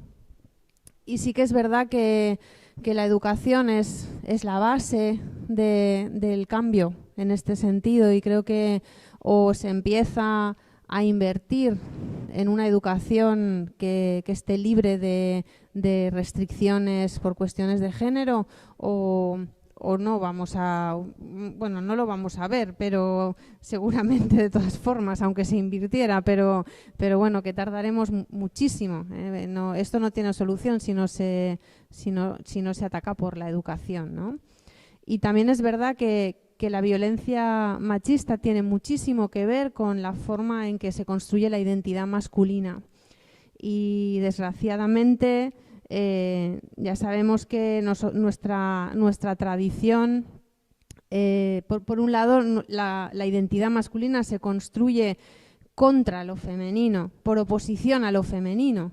Y por tanto, pues eso luego no puede llevar a nada bueno hacia las mujeres. Si tú te has hecho hombre por oposición y tienes que ser todo lo contrario de lo que son las mujeres, porque las mujeres son algo rechazable, en el sentido de que cuando a un niño se le educa en una cultura patriarcal, es muy habitual ver que las bromas, los insultos son: eres una chica, lloras como una chica, y eso además significando que es algo malo. Porque si al menos fuera porque es algo bueno, pues quizá nos llevaría a otro destino, pero no es así, ¿no?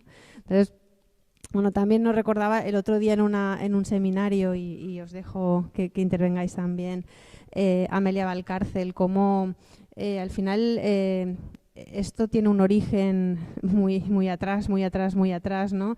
Tan atrás como que en los libros sagrados, en la Biblia, las mujeres somos el sexo impuro, somos el sexo manchado. Por tanto, pues a partir de ahí viene toda una cultura y todo un discurso, y todas unas normas sociales y una forma de entender la vida que verdaderamente pues nos han ido llevando y han ido alimentando esta cultura machista.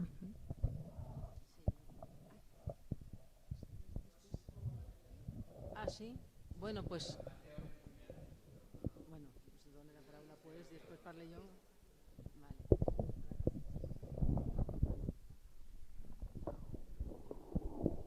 Mi pregunta es si desde vuestra asociación y desde el círculo contempláis a las mujeres, ya que estamos hablando de mujeres y de violencia de género, a las mujeres con enfermedades psíquicas y mentales, es decir, porque es un grupo más, y es un grupo más que padece la violencia de género, es un grupo más que no se integra en los colectivos, no está integrado, es muy difícil de llevar, y entonces me gustaría saber si está de alguna manera estas mujeres contempladas también, como en grupos de eso. Sí, simplemente, si estadísticamente tiene usted referencias sobre lo que es el machismo, el norte y el sur, digamos, parte mediterránea y parte más cultura, que sería, según estadística, el norte, si hay estadísticas sobre eso.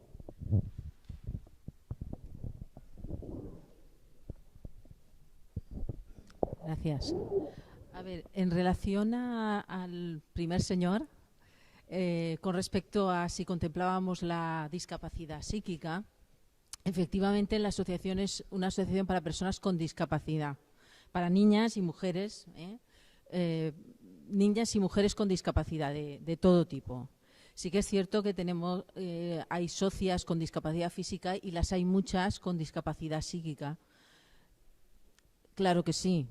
A ellas también me refería anteriormente cuando comentaba, puesto que cada tipo de discapacidad acrecienta las repercusiones del maltrato y después acrecienta de una manera u otra las repercusiones del maltrato, y las acciones de maltrato hacia ellas también pueden ser distintas y transmitidas y comunicadas hacia ellas de una manera distinta.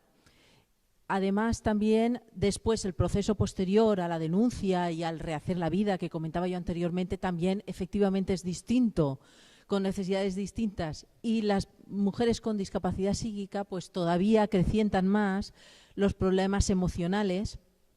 Todas, por supuesto, y incluso las mujeres sin discapacidad, lo hemos comentado antes, que una mujer con violencia de género tiene multitud de repercusiones físicas, psíquicas, de salud, a nivel social, a nivel económico, de todo tipo. Son más agudizadas en las mujeres con discapacidad y a nivel psíquico y emocional son más, podríamos decir, con mucha prudencia, más acentuadas en las mujeres con discapacidad psíquica, puesto que pueden acentuar la sintomatología o el cuadro de su discapacidad, o lo pueden prolongar, acentuar o incluso, por supuesto, agravar. Además, les dificulta, una vez un poco estén más estabilizadas de esa situación y demás, les dificulta también más el afrontamiento y el poder, en general, a ver si me explico, en general pueden tener más dificultades en funciones ejecutivas que llamamos nosotros. Me refiero a las acciones como de planificar cosas, tomar decisiones, procesos de resolución de problemas, una serie de cosas, aunque sea una serie de habilidades que pueden acrecentarse la dificultad con la violencia de género.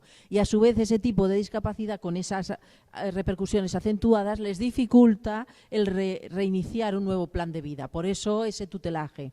Yo cuando hablaba de ese tutelaje, pues es importante porque, por ejemplo, se podría hacer a ver si lo explico mejor, esta idea, se podría hacer como una detección a la hora de atender a una mujer con discapacidad, con violencia de género, se podría atender desde su discapacidad en concreto, de manera que desde su discapacidad específica se diseñe un plan de intervención o de seguimiento individualizado a su situación y a su discapacidad. Yo creo que esto es un poco donde está el hueco ahora, ¿no? Y de ahí las dificultades estas que sí que son diarias que encontramos en cuanto, sí, me han dicho que tengo que hacer aquí, pero si no me aclaro bien, no sé dónde he podido guardar, porque con tanto lío y tanto problema emocional que conlleva la situación de maltrato, pues es normal no saber dónde tienes esto, dónde tienes lo otro, pierdes todo. No sé cómo explicarme, en cosas muy básicas. O sea, es muy difícil poder hacer una llamada a tal sitio que te han dicho, poder ir a tal sitio a preguntar o a recoger no sé qué, aparte de todos los problemas económicos que tienen más acentuados todavía. Las repercusiones son más que con una mujer sin discapacidad. Igual que hay una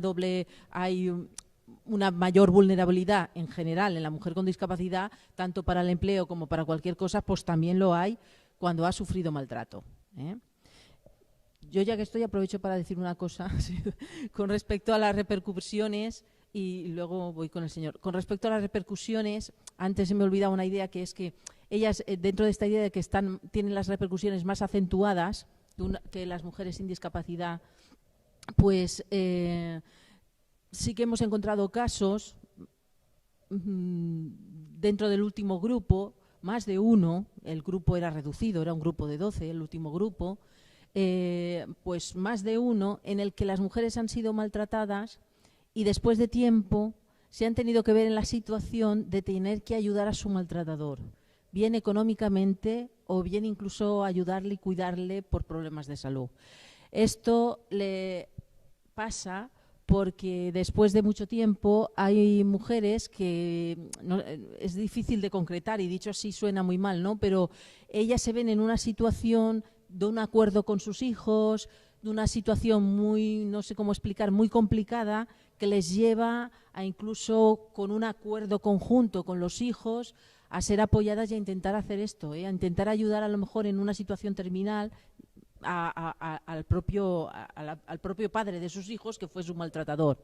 Esto pasa en más de una ocasión y estoy hablando de un grupo último reducido de 12 y era más de una ocasión. O sea, se vuelven cuidadoras, esa era la idea que se me olvidó antes, cuidadoras, que es violenta también por sí, de volver a tener que cuidar, sí, junto con sus hijos, muchas veces junto con sus hijos, pero ayudar al maltratador, con todo lo que a ellas lo quieren hacer por sus hijos y porque lo han acordado, pero también sufren otra vez a ver, no ese maltrato que sufrían, pero es una vuelta a una serie de repercusiones y de situaciones que no para nada les son agradables, ¿eh? Entonces sí que quería decir que esta realidad, que se me olvidó antes, que decía, hay una idea, era esto, ¿eh? Y para acabar, con respecto a lo que decía el señor de la estadística, concretamente a nivel, no puedo concretar en este momento, a nivel, como usted me indicaba, a nivel de norte y sur, si había alguna diferencia entre el norte y el sur. Sí, se refería a nivel español. Más pobre, sí, a nivel español. Y si vale, ahí hay varias cosas y si el factor económico puede influir en esto. No tengo unas estadísticas que nos permitan pues un debate concreto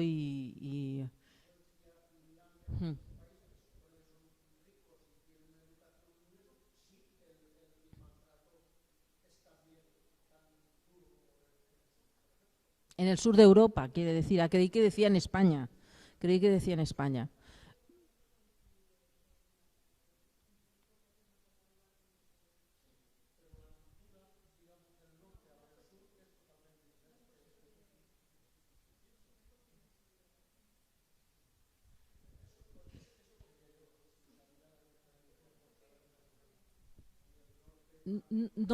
No dispongo exactamente, lo siento, de esas estadísticas, pero sí quería decir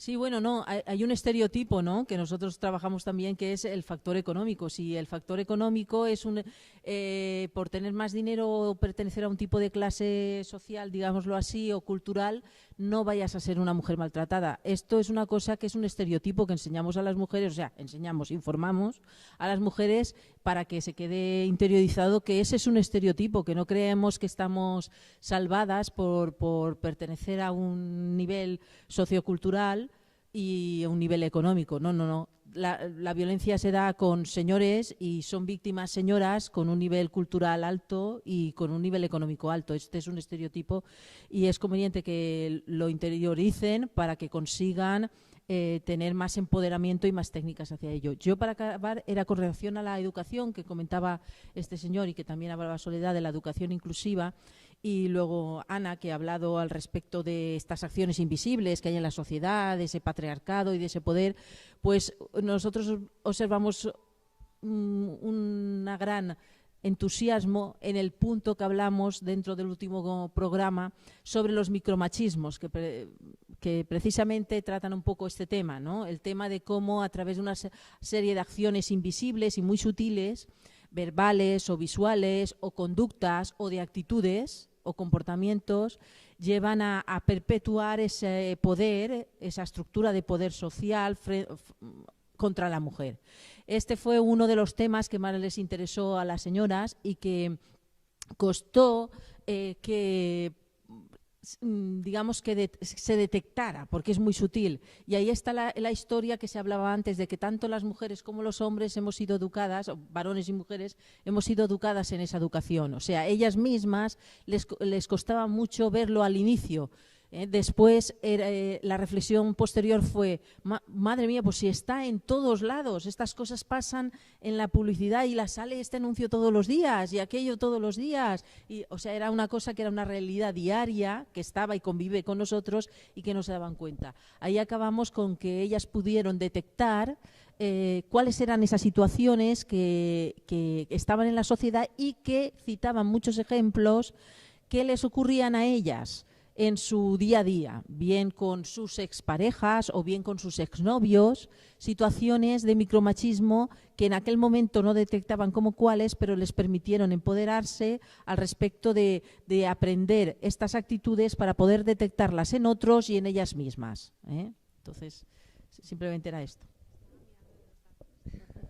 Estaba mirando los datos porque... Sí, porque bueno, hay una página que es geofeminicidio.net donde se recogen los asesinatos por violencia machista por territorios, tanto en España como en el resto del mundo o en diferentes países.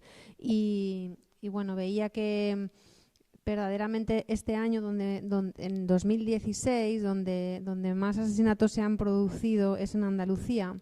pero también es verdad que hay más población en Andalucía que en otras regiones, después en Cataluña y después en Valencia, como tercer lugar con 10 asesinatos. Pero, por ejemplo, si nos vamos a porcentaje a asesinatos por cada millón de mujeres, es decir, situándolo en relación con el número de población, entonces Ceuta y Melilla es el lugar en el que más se han producido en 2016, después Baleares, después Canarias y después Castilla-La Mancha. Y bueno, como ya han comentado algunas compañeras, realmente en el norte de Europa hay tantos o más asesinatos por violencia machista que aquí, porque se evidencia que independientemente de la economía, incluso de la cultura, es decir, de la educación o la formación, el nivel educativo que por ejemplo, allá puedan tener las mujeres, muchos más años antes que nosotras han accedido a la educación superior, etcétera. Independientemente de esto, al final de lo que se trata es del modelo de construcción de la masculinidad y también de una cultura patriarcal que que empapa toda nuestra forma de entender el mundo. Por eso hablamos de perspectiva cuando hablamos de feminismo, perspectiva de género, en el sentido de que es una forma de mirar, es una forma de entender el mundo, de afrontar la vida, de entender, ¿no?, en nuestro entorno. Y por eso, y también yo creo que en el norte pues se cruzan otros factores como la soledad o como el alcoholismo, como otras cosas, pero que son pues bueno, circunstanciales, ¿no? Y no sé si Rosa quiere...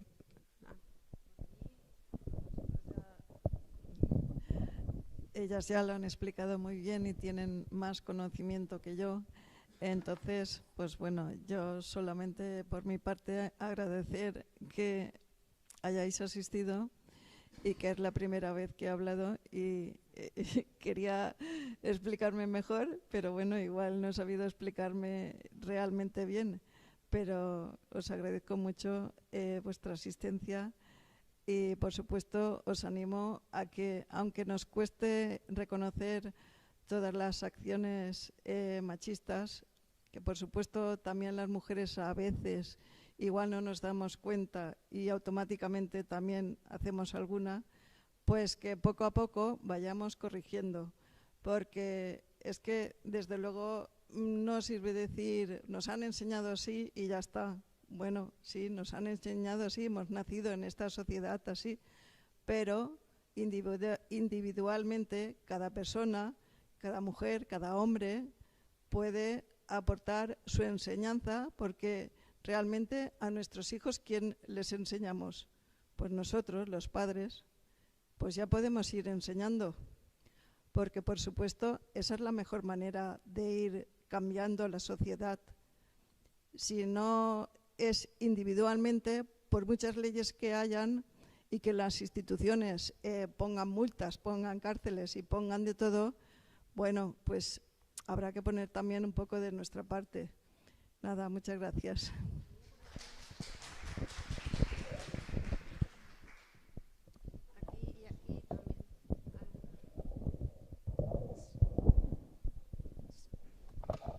Bueno, lo primero de todo, gracias por esta charla. Ha sido bastante ilustrativa y creo que son necesarias para, en el caso de los hombres, empezar a deconstruir nuestra masculinidad y construir una nueva mucho más igualitaria.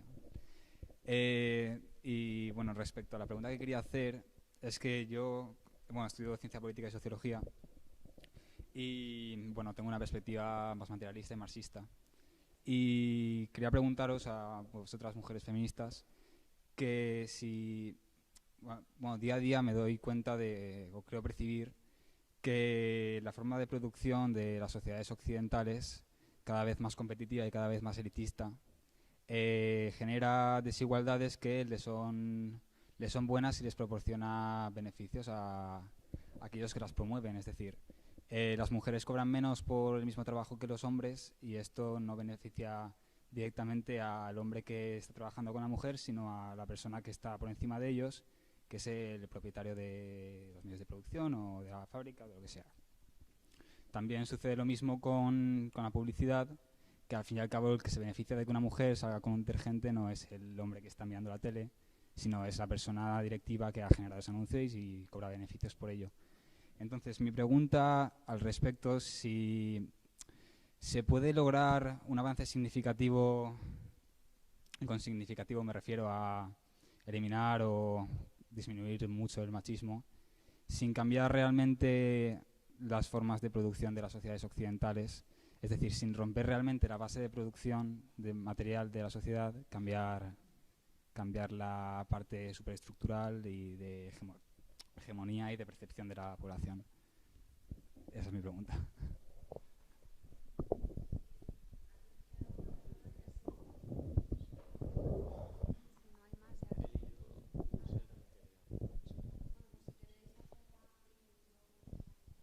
Bueno, pues gracias por darme el turno.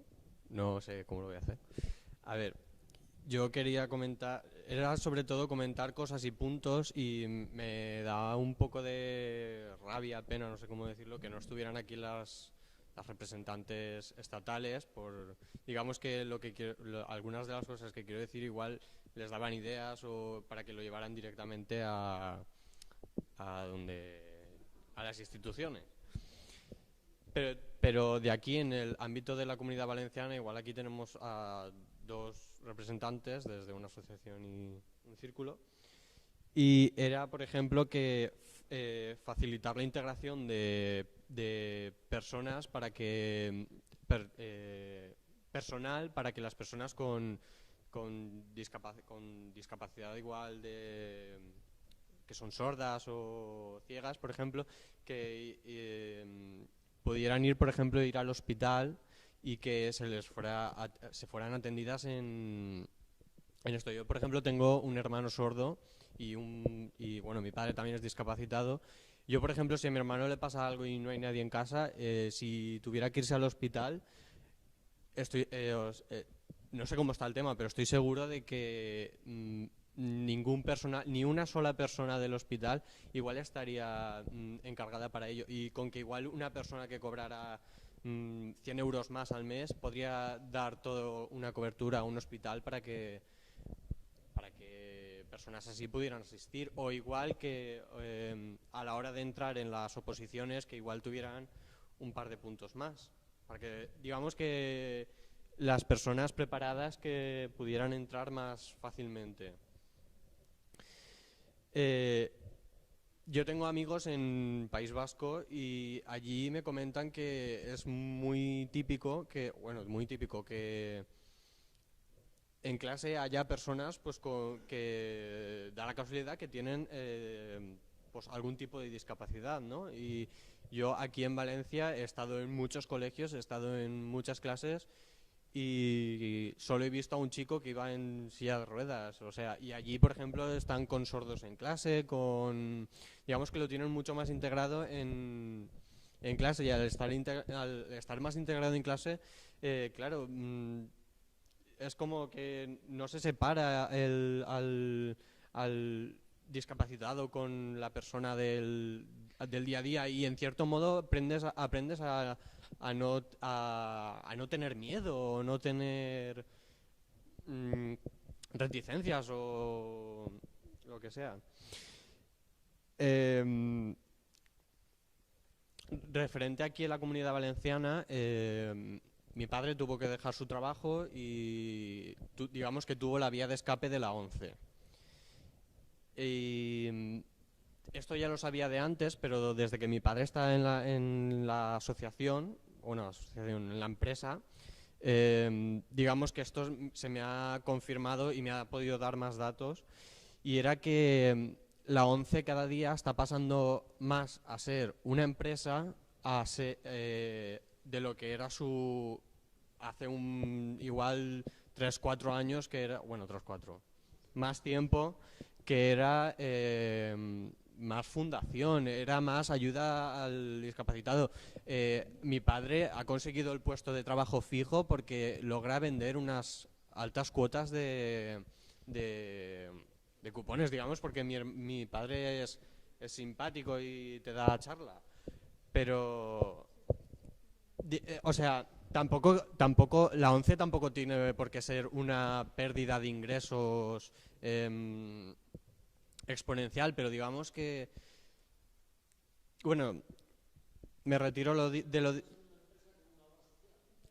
A ver, es que me vuelvo a lo de atrás, que la parte de fundación de la ONCE, que igual estuviera más en comunicación con vías institucionales, y que la función de la ONCE, que hace buenos trabajos y ayuda en el día a día muy activamente, pero que se está alejando del camino, está digamos, haciendo cosas que no van por el camino que deberían de ir, y desde las instituciones creo que no se está haciendo nada,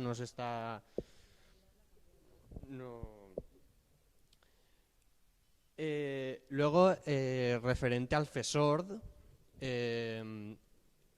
intenté inscribirme a unos cursos para poder aprender a ser traductora o lo que fuera. O bueno, simplemente como mi hermano tiene esta discapacidad, pues digamos, aprenderse mejor al 100% el lenguaje, porque yo igual me sé pues lo básico para comunicarme con mi hermano, ¿no?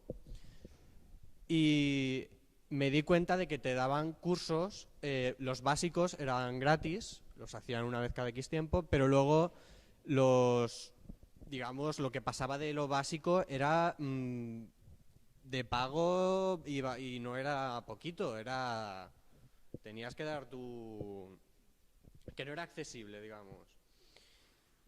Y después la comunicación con las organizaciones. Yo, por ejemplo, allí en el barrio, en Camins al Grau, tengo una asociación que es de personas de las amigas, amigos de las personas sordas o algo así, digamos, que se reúnen cada X tiempo, se reúnen entre ellos, están de forma más amena, intentan, si tienen algún problema, ir a las vías institucionales, etcétera, etcétera. Y desde Vía Partido creo que hemos hablado con algunas asociaciones como la vuestra, pero hasta el punto en el que yo tengo entendido que tampoco hemos hablado con todas o hemos intentado tenderles la mano, o que sí que se ha hecho, evidentemente, que se ha hecho, pero digamos que no lo suficientemente... no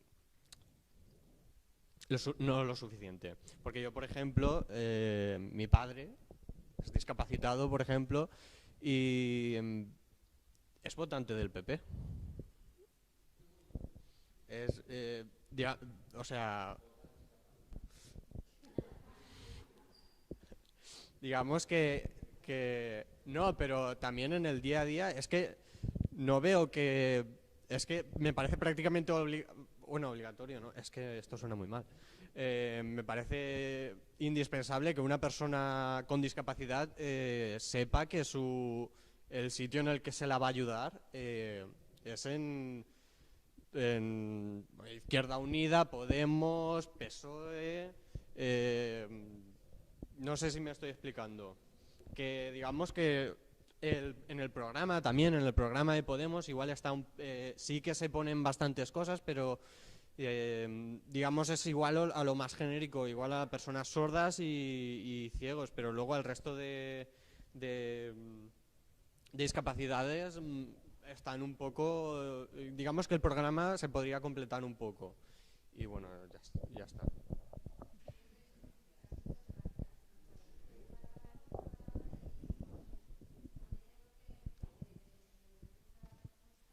Sí, hola, buenas noches. A ver, yo solamente quería preguntar dos cosas. Una es si vosotras pensáis que incrementando lo que son las medidas de seguridad, de algunas formas tecnológicas incluso, ¿no?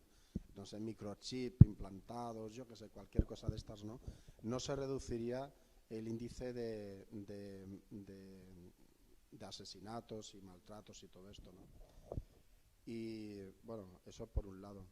Otro es que la renta esta que se propuso desde Podemos, ¿no?, que también era una de las bases de apoyo para la emancipación de la mujer maltratada, ¿no? No sé, no me acuerdo cómo se llama, la renta única o algo así, renta básica, sí. Sí, universal, la renta universal, que era. Si pensáis que, no sé, también cómo está eso, ¿no? Si vosotras, cómo lo veis, cómo lo valoráis, ¿no? Y otra cosa es que dentro de lo que es el machismo, ¿no? Entiendo que no todos los hombres somos machistas, ¿no? Yo creo que hay un porcentaje, gracias a que la sociedad pues va evolucionando y va cambiando, que educamos a nuestros hijos en la igualdad y en que todos, tanto hombres como mujeres, seamos iguales, ¿eh? Vale, gracias.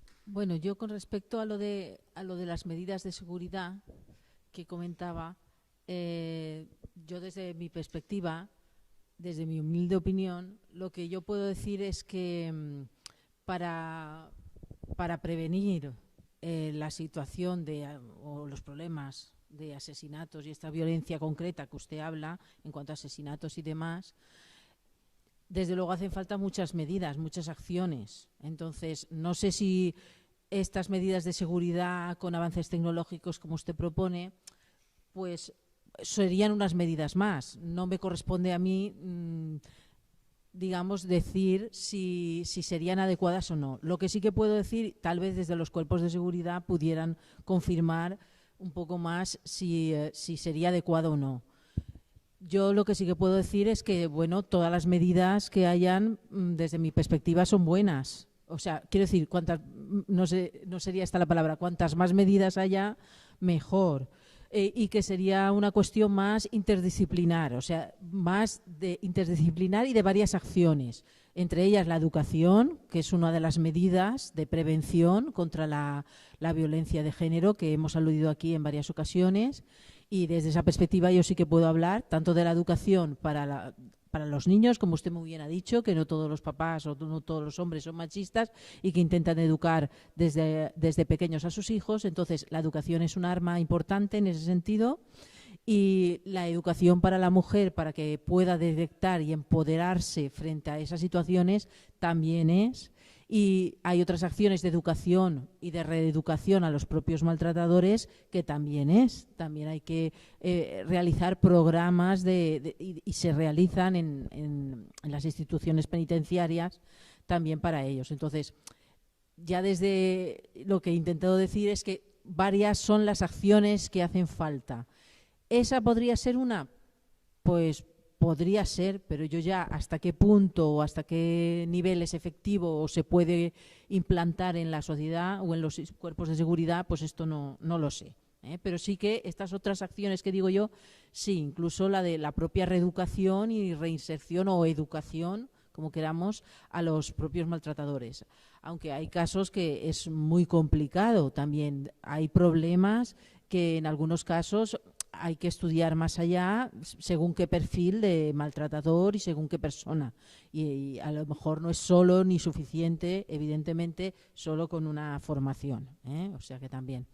Eso con respecto a lo comentado últimamente. Y con respecto a que no todos los hombres son machistas, pues menos mal. Yo me alegro y también creo que es así, que no todos los hombres son machistas. Y así también es una experiencia que comentábamos en el curso. Por ejemplo, teníamos alguna chica más joven que colaboraba con nosotros en el curso a nivel de voluntariado y ella, junto con las otras compañeras, aportaba su testimonio y era un testimonio muy contradictorio a las situaciones que habían vivido las mujeres. Ella hablaba pues de una situación de igualdad, no de una situación de pareja de sumisión ni de poder, sino una relación de pareja, de noviazgo, que era su caso, de igualdad, ¿no? Y esto pues yo intentaba decirles que existe, que claro que existe, aunque se veía un poquito como una utopía, quiero decir, ¿eh? Y sin embargo la compañera y yo, con mi propia experiencia, pues les intentaba decir que existir existe, pero que es muy importante la educación y que nosotras mismas pues queramos y promulguemos y propiciemos una relación de igualdad, ¿eh? Paso a mis compañeras. Yo, para acabar, contestar alguna cosa que quedaba pendiente. Yo creo que con respecto a lo que comentaba sobre el sistema de producción, creo que es fundamental desde el feminismo. De hecho, cada vez se aborda con mayor fuerza la lucha contra el capitalismo, porque al final el sistema económico, el sistema capitalista ha funcionado gracias, en gran parte, a explotar a las mujeres. Las mujeres han ejercido un papel en la sociedad no remunerado que ha servido para que el sistema funcionara. Si hubiera habido que pagar a las mujeres todo lo que cuesta, el coste de mercado de todos los cuidados y de todas las funciones que han ejercido las mujeres, tanto de cuidados a las personas dependientes, mayores o pequeñas, o del cuidado doméstico, o de las gestiones del hogar, o incluso de la atención, de la presencia, del equilibrio emocional de la familia, de la alimentación, etcétera, habría sido imposible llevar adelante, habría sido imposible el desarrollo económico que hemos tenido, ¿no? De hecho, hay algunos estudios muy interesantes de María Ángeles Durán que contabiliza el coste económico del trabajo de las mujeres, el trabajo no remunerado, y duplica el Producto Interior Bruto. De manera que las mujeres con su trabajo no remunerado producen el doble que se produce en lo que es el mercado, ¿no?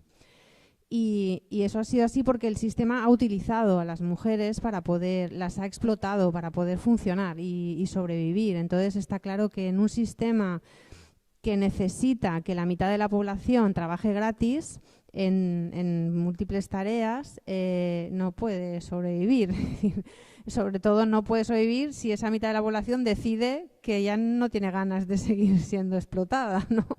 Y que esto se paga o lo hacemos entre todos. Entonces es muy interesante María Ángeles Durán porque por ejemplo, plantea, aunque ella nunca plantea salidas o soluciones mágicas, pero sí plantea que una vía posible de solución ha de estar en la corresponsabilidad, es decir, en el compartir todas las tareas, pero no solo entre hombres y mujeres, sino también entre diferentes generaciones. Es decir, ahora mismo, por ejemplo, evitamos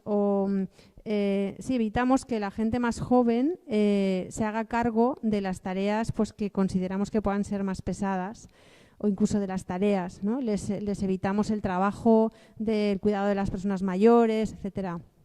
Algo que antes se compartía por toda la familia, y es necesario que todas esas tareas pues las hagan todas las generaciones, y hombres y mujeres, para que podamos sacar adelante un sistema más colaborativo y más justo, ¿no? Para todos. Respecto a todas las aportaciones que ha hecho aquí el compañero, que me parecían muy interesantes, me he tomado nota para trasladarlas porque no de todas podemos dar respuesta, pero sí que es importante tenerlas en cuenta para seguir trabajando teniendo en cuenta lo que tú comentabas.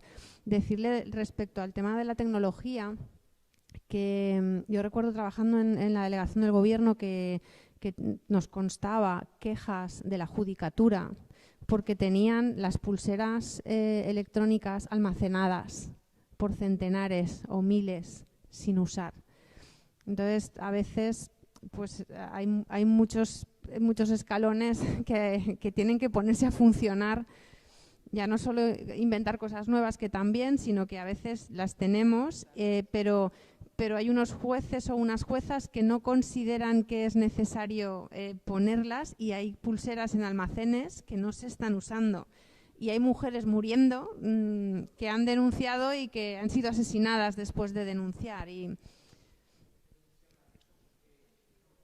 Entonces, pues bueno, hay muchos encajes que hacer, ¿no? Y con respecto a que no todos los hombres son machistas, yo soy un poco más pesimista, en el sentido de que creo que nuestra sociedad y nuestra cultura es machista en esencia. Y es muy machista y desde hace mucho tiempo. Entonces yo creo que quien nace y se educa en esta sociedad, quien venga de fuera a lo mejor no, pero quien nace y se educa en esta sociedad, de alguna manera hace como una inmersión en el machismo.